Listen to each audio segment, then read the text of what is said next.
sa tindahan ni Aling Inday. Naku po! Ang titigas ng ulo ng mga batang iyan, Aling Inday. Ilang beses nang napagsabihan pero doon pa rin po nagtatapon ng basura sa ilog. Nang gigigil na bigkas ni Alma. Huwag kang mag-alala, Alma, dahil kapag napadaan sila uli rito sa aking tindahan, sila na may aking pagsasabihan kung kaya't huwag ka nang magalit riyan.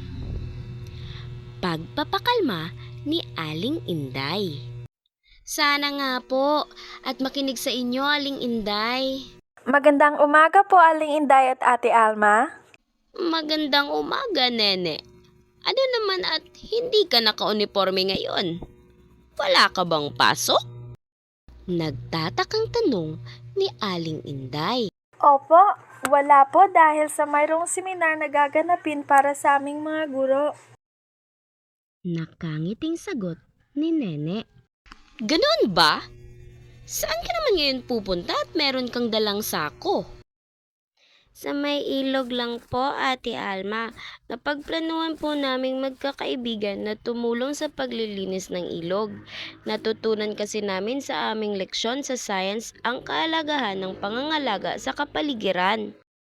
Magiliw na sagot ni Nene. Napakabait mo namang bata, Nene.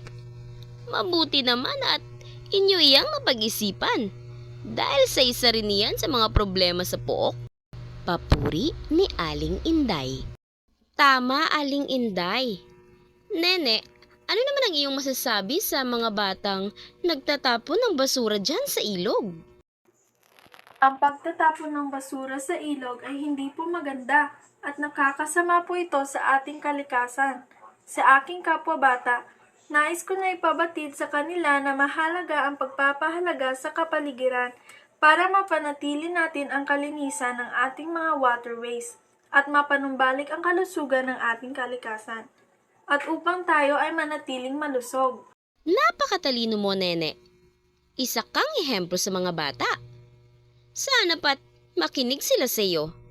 Salamat dahil naisipan mo na tumulong sa pananatili ng kalikasan dito sa atin.